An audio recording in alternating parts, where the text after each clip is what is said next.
I'm Andrew Franklin. I'm the publisher of Profile Books, and I'm delighted to be talking to Tom Buergenthal, who is the author of A Lucky Child, which is his extraordinary book about his childhood, lived in Germany and Poland through the Holocaust. It's been a huge bestseller in Germany and the Netherlands and Spain, and it's coming out where else? It's coming out in Norway and in Sweden, Japan, Brazil, the United States. And most important of all, it's coming out in the UK from Right. Profile Books in January 2009.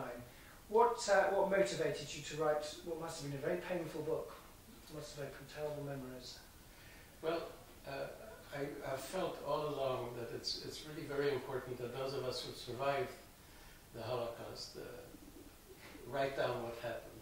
It's for history's sake. And I also felt it was important for my family. So initially I sort of thought of writing something like letters to my sons. Then the grandchildren came, then I thought of letters for my grandchildren. Eventually I realized that it wouldn't work that way. But I always had the feeling I had to write this book so that there would be just one more sort of something left behind from a family that was basically extinguished in the camp, telling what happened to us. Perhaps you could give a brief reprise of what of the story, because it is quite extraordinary.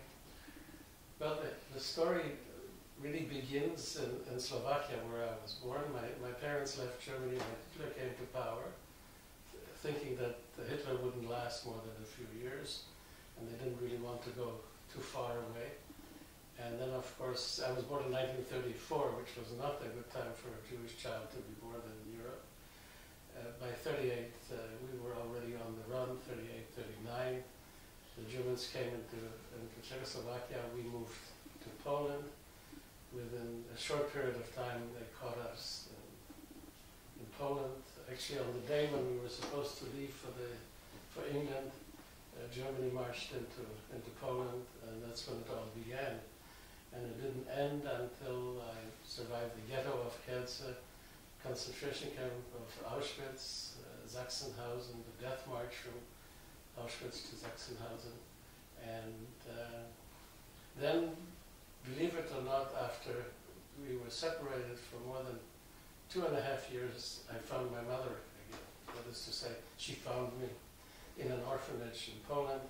In the meantime, I had been a mascot of the Polish army, which liberated me and I always say I liberated Berlin, because I was in Berlin with Polish troops. So it was, in some ways, an exciting life, which I don't wish on anybody, but something that had to be told. And your father did not survive? My father did not survive. No. My father was executed, apparently. We were not quite sure. We got different stories about 3 days before the end of the war.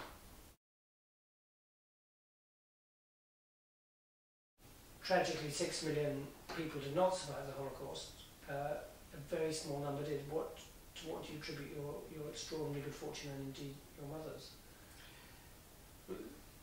Basically, we don't have an answer other than to say luck. We were not at the wrong place at the wrong time. We managed to escape. Different people helped me in the camp. That's why I call the book A Lucky Child, really, because I was in all this terrible hell. I really was lucky. I can't describe it to anything else. Certainly nothing I would take credit for in terms of intelligence or anything else. Just having made it when others didn't. You had blonde hair and blue eyes, though, didn't you?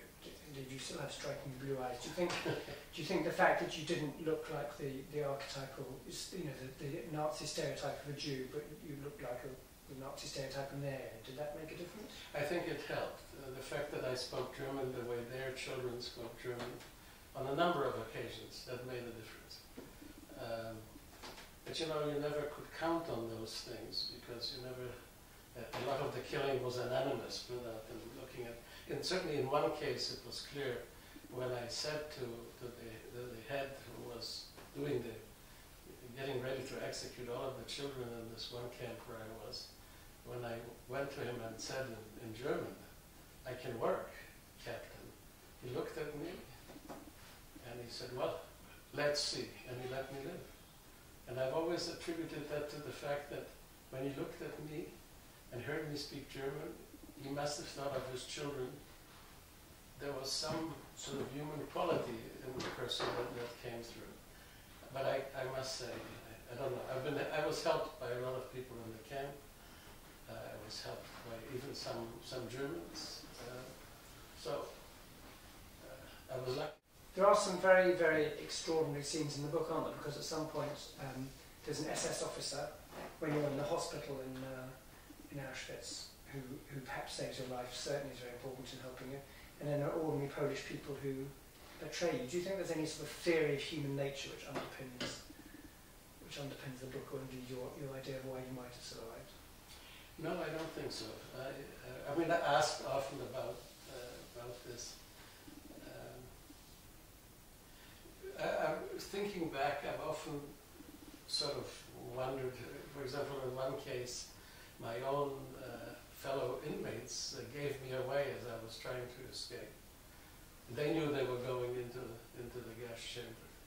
Why they gave me away, I don't understand. In other cases, some of the inmates would help me, even though it meant that they would eat less. So it's human nature, but what it is in human nature that does it, I don't know.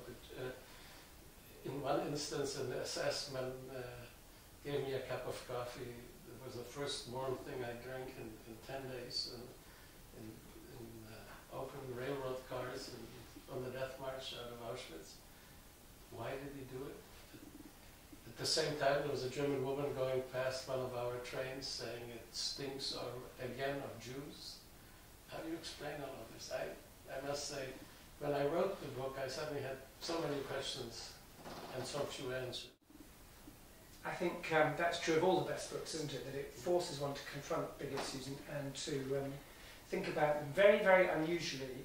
After the Holocaust, the Second World War, well, not so unusually, you went to America, but then you decided to become a lawyer and to specialise in international law, and you've had an extraordinarily important and successful career as an international lawyer now, as a judge in the International Court in The Hague.